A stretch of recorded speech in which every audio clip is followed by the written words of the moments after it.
Kagulat World, final na final. Alexandra Ayala completed a massive comeback against China's Olympic gold medalist at former world number 4 na si Qinwen Zheng, 4-6, 6-4, 6-1 sa first round ng WTA 500 Mubadala DC Open. Matapos mawala ng opening set, hindi bumigay ang Filipina. Sa halip, binago niya ang takbo ng laban at tuluyang dinomina ang deciding set para makuha ang isang napakalaking statement victory. Sa first set, si Zheng ang unang nagdikta gamit ang napakalakas na serve. 5 aces agad ang pinakawala ng Chinese star at nanalo siya sa 15-17 first serve points. Nagkaroon ng palitan ng breaks, pero 2 bases na basag ang serve ni Alex kumpara sa isang break niya kay Zheng. Nakuha ng Olympic champion ang set 6-4. Pero sa second set, naging mas agresibo si Alex sa return. Mula sa 3-all, na-break siya para sa 3-4. Ngunit hindi siya natinag. Nag-break back agad, nag-hold para sa 5-4 at muling binasag ang serve ni Zheng para kunin ang set, 6-4. Doon nagsimula ang 7 sunod na games ni Alex. Sa deciding set, sumabog ang Filipina. Nag-hold siya, nag-break para sa 2-0, nag-hold ulit at muling nag-break para sa 4-0. Nakabawi ng isang break si Zheng pero iyon na ang huling game niya. Pinreaction ni Alex para sa 5-1 bago isinara ang laban, 6-1. Sa kabuuan, kinonvert ni Alex ang 6 sa 8 break points, nanalo sa 92 sa 172 points, at tinurog ang second serve ni Zheng. Hindi lang ito upset. Ito ang kumpletong comeback, redemption, at statement victory ng isang Filipina kontra sa Olympic champion. Hindi naging madali ang simula para kay Alex. Sa kabilang side ng net ay si Qinwen Zheng, isang player na kilala sa explosive first serve, mabigat na forehand, at kakayahang makakuha ng libreng puntos sa isang iglap. Olympic singles gold medalist siya noong Paris 2024 at dating umakyat sa world number 4. May personal na kasaysayan rin ang matchup dahil tinalo ni Zheng si Alex sa semifinal ng 2023 Asian Games, 6-1, 6-7, 6-3 sa isang laban na umabot ng mahigit 3 oras. Kaya ang Washington meeting na ito ay hindi lamang opening round. Para kay Alex, pagkakataon itong ipakita kung gaano kalaki ang kaniyang inilago mula noong Hangzhou. Si Alex ang unang nag-serve, ngunit mabilis na naging malinaw ang pangunahing problema. Kapag pumapasok ang first serve ni Zheng, halos walang pagkakataong makapasok si Alex sa rally. Sa opening set, 5 aces ang pinakawala ng Chinese player. Nanalo rin si Zheng sa 15 sa 17 points sa kaniyang first serve, isang napakataas na 88.2%. Nagkaroon ng maagang palitan ng breaks. Nakabawi si Alex sa isang service game ni Zheng, pero 2 beses ding na-break ang Filipina. Habang kayang kumuha ni Alex ng points sa return, mas madaling nakakalabas si Zheng sa pressure sa pamamagitan ng ace o malaking first serve. 4 na aces din ang nakuha ni Alex sa opening set, ngunit nahirapan siyang protektahan ang kaniyang serve sa mahalagang sandali. Umabot sa 5-3 ang kalamangan ni Zheng. Kumapit si Alex at pinilit ang Olympic champion na magsilbi para sa set, pero hindi nagkamali ang Chinese star sa mahalagang sandali. Kinuha niya ang opener 6-4. Sa puntong iyon, maaring isipin ng marami na gagamitin na ni Zheng ang kaniyang power para tuluyang tapusin ang laban. Ngunit hindi iyon ang nangyari. Sa second set, kapansin-pansing nagbago ang return position at timing ni Alex. Mas handa siyang salubungin ang second serve at mas madalas niyang ibinalik ng malalim ang unang bola upang hindi agad makaatake si Zheng. Sa halip na makipagsabayan lamang sa lakas, ginamit ni Alex ang kaliweteng angles, mabilis na pagbabago ng direksyon, at kaniyang movement para pilitin si Zheng na humampas mula sa alanganing posisyon.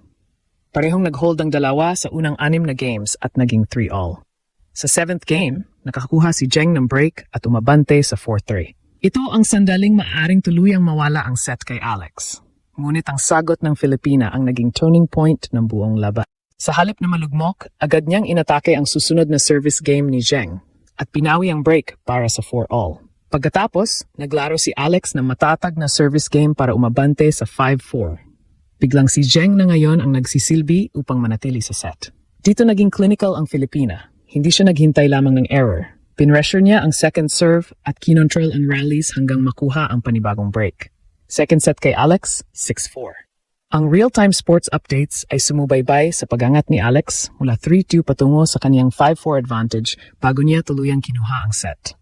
Ang mahalagang detalye, kahit 6 na aces ang nakuha ni Zheng sa second set, si Alex ang nanalo sa mas maraming kabuuang puntos, 33-30. 2 sa 4 na break points ang kinonvert ng Filipina, samantalang 1 lamang sa 4 kay Zheng. Sa first serve points, 66.7% ang nakuha ni Alex laban sa 53.3% ng kaniyang kalaban. Hindi na sapat ang serving power ni Zheng dahil mas mahusay na ang point construction at pressure execution ni Alex. At hindi natapos doon ang momentum. Ang huling tatlong games ng second set ay napunta kay Alex at dinala niya ang parehong intensity sa decider. Nag-hold siya sa opening game. Agad na binasag ang serve ni Zheng para sa 2-0 at nag-hold muli para sa 3-0. Sa fourth game, muling inatake ni Alex ang return at nakakuha ng isa pang break. 4 na games na walang sagot si Zheng sa final set at 7 ng sunod-sunod na games ang napanalunan ng Filipina mula sa 3-4 deficit sa second set. Nakabawi ng isang break si Zheng para gawing 4-1 pero hindi iyon naging simula ng comeback. Sa susunod na game, muling binasag ni Alex ang serve ng Olympic champion. Sa 5-1, nagsilbi si Alex para sa match at hindi na niya pinakawala ng pagkakataon.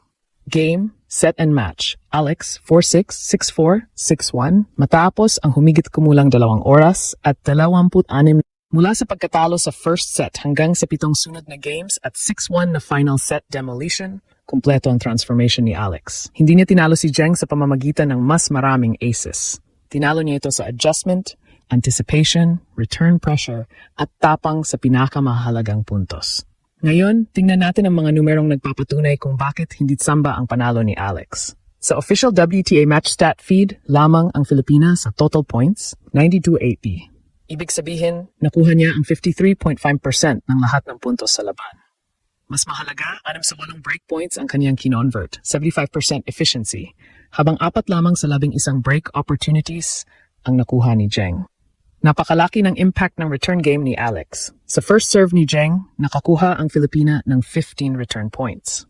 Pero ang tunay na sinira niya ay ang second serve. 31 sa 48 second serve return points ang napanalunan ni Alex, katumbas ng 64.6%. Sa deciding set lamang, 8 sa 9 na second serve return points ni Zheng ang inagaw ni Alex.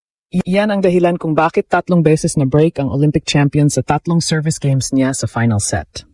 Mas marami pa ring aces si Zheng, 14 laban sa 4 ni Alex. Ngunit ipinakita ng match na hindi sapat ang ace count kapag hindi mo napoprotektahan ang susunod na serve at hindi ka mahusay sa pressure points. 6 ang double faults ni Zheng at 5 kay Alex. Halos magkapantay sila sa first serve points 1. 66.7% para kay Alex at 65.9% para kay Zheng. Pero malinaw ang lamang ng Pilipinas sa second serve points 1, 45.7% kontra 35.4%. Sa final set, naging brutal ang agwat. Nanalo si Alex sa 25 sa 40 points o 62.5%. 3 sa 3 break points ang kaniyang kinonvert, samantalang 1 lamang sa 3 ang nakuha ni Zheng.